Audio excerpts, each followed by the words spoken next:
Hello students, how are you and welcome to my class 8. Today I will continue the chapter 6 history is going on and this is chapter colonialism, about the colonialism and urban change.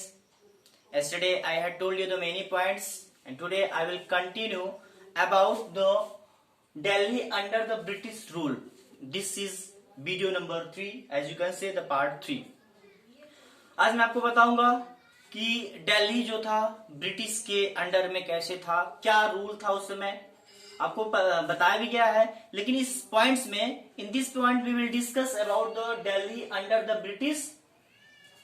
जो दिल्ली था वो British के under में कैसे था and what was the position on that time, what was the position on the that times here.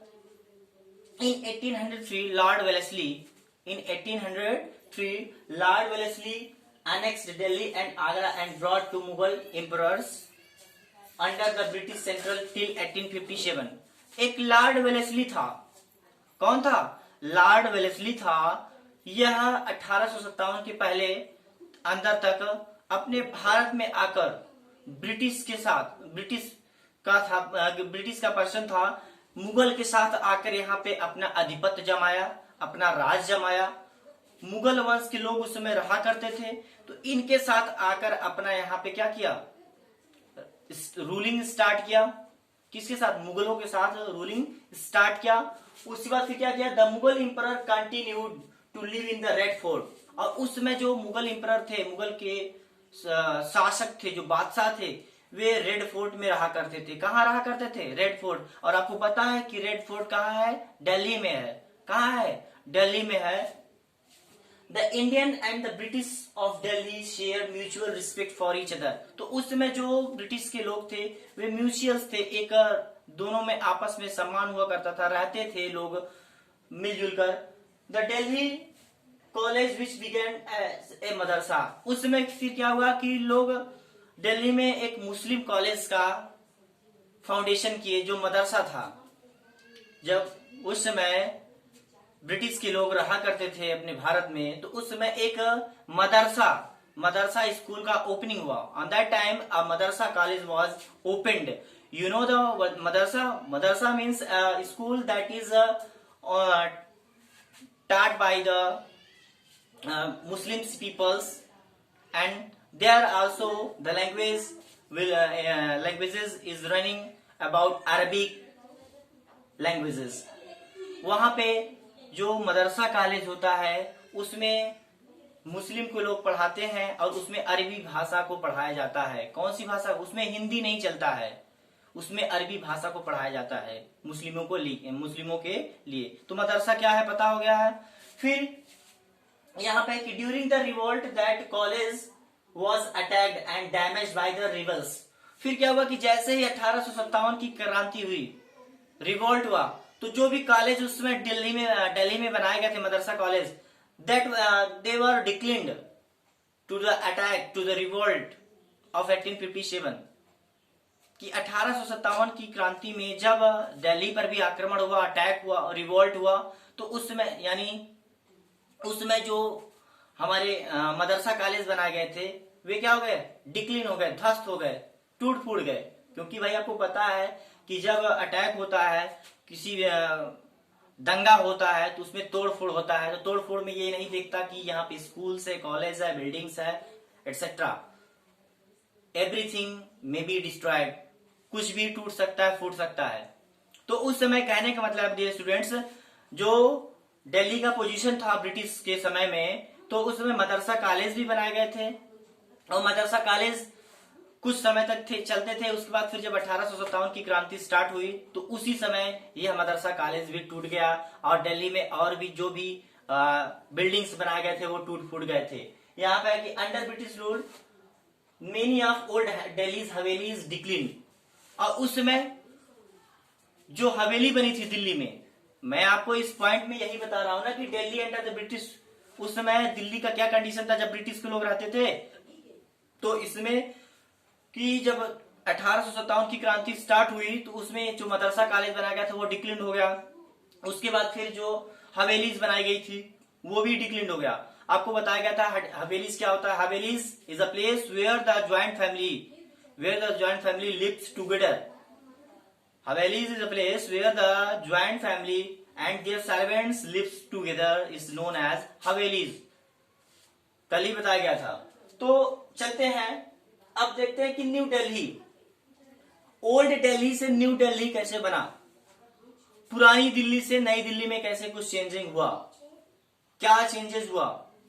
यहां पे देखते हैं, आफ्टर द रिवोल्ट ऑफ 1857, 1857 की क्रांति के बाद, the British build a military cantonment and administrative centre in Delhi by pulling down parts of the old city. यानी revolt खत्म होने के बाद जो ब्रिटिश के लोग थे, रिवोल्ट खत्म होने के बाद ब्रिटिश के लोग थे, उन्होंने अपने एक आर्मी की कैंप और छावनी दिल्ली में, ओल्ड दिल्ली में क्या किया, स्थापित किया, वहां पे बनाया, कैंटोनमेंट जोन बनाया गया कि वहां पे जो उनकी सेनाएं थी उसको रोकने के लिए जगह दिया गया। कहा, ओल्ड दिल्ली में। फिर क्या हुआ, इन 1911 at another darbar held in Delhi, King George decision to shift the capital of British India from Calcutta to Delhi was announced। कहने का मतलब कि जब उसी समय में बहुत सारे कुछ ऐसे प्लेस थे जो दूसरी जगह पे शिफ्ट थे, लेकिन उनको लाकर अपने दिल्ली में चेंज कर दिया गया, शिफ्ट कर दिया। एक वहां का किंग जॉर्ज था ब्रिटिश का, तो वह पहले कलकत्ता में रहता था। कलकत्ता से रहने के बाद फिर उसका दिमाग, उसका आइडिया यह आया कि हम लोग दिल्ली में आकर शिफ्ट हो जाए और दिल्ली को कैपिटल बना दिया जाए। तो उस समय क्या हुआ कि जो लोग रहते थे उस दिल्ली को कैपिटल बना दिए अपना, और उसका नाम न्यू दिल्ली दे दिए। क्या कर दिए, उसका नाम न्यू दिल्ली दे दिए, और इस तरह से वे वहां दिल्ली में रहना चालू कर दिए।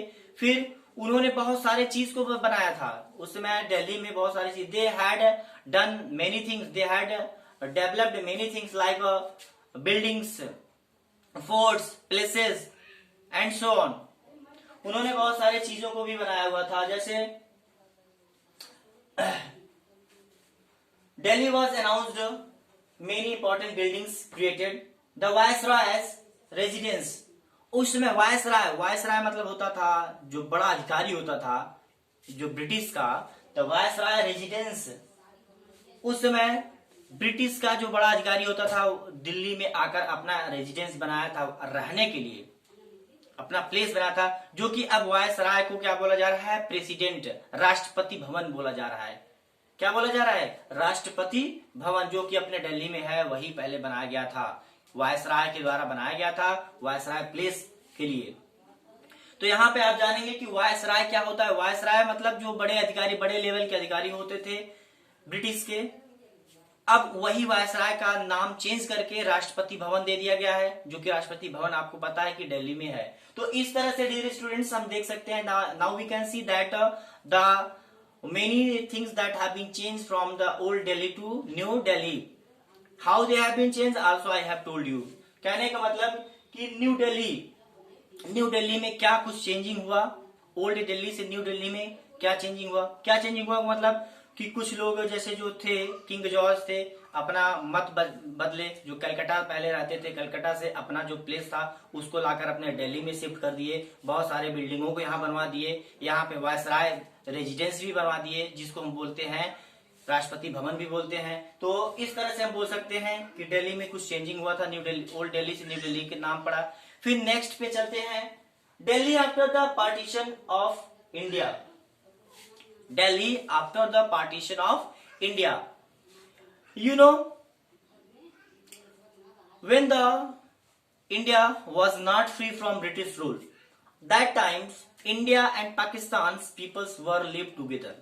India and Pakistan's peoples were lived together. But finally, when the India was free from British rule in 1947, and that times the India was divided into two parts, two country, and that time the Pakistan was created। कि 1947 में भारत का बंटवारा हो गया और एक नया नाम दिया गया जिसको बोला गया पाकिस्तान।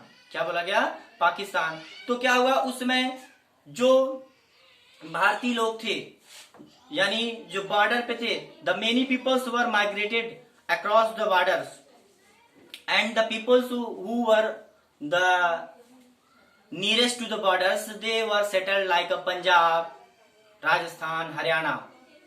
कहने का मतलब कि जब दिल्ली का पार्टीशन हुआ, जब भारत का पार्टीशन हुआ, तो उसमें जो भारतीय लोग थे, भारत और पाकिस्तान दो भागों में बांट दिया गया, तो उसमें जो बॉर्डर पे जो लोग रहते थे वह बॉर्डर के लोग वहां पे शिफ्ट हो गए, कुछ लोग वहां से अनदर प्लेसेस पे चले गए, कुछ लोग स्कूल बिल्डिंग कॉलेजेस में रहने लगे, कुछ लोग गुरुद्वारा में रहने लगे, और कुछ लोग अपना ऑक्यूपेशन चेंज करके दूसरी जगह चले गए, दूसरी जगह पे चले गए। तो इस तरह से यहां पे लिखा गया है कि in 1947 India was partition and Pakistan was created. After this large number of peoples migrated across the borders.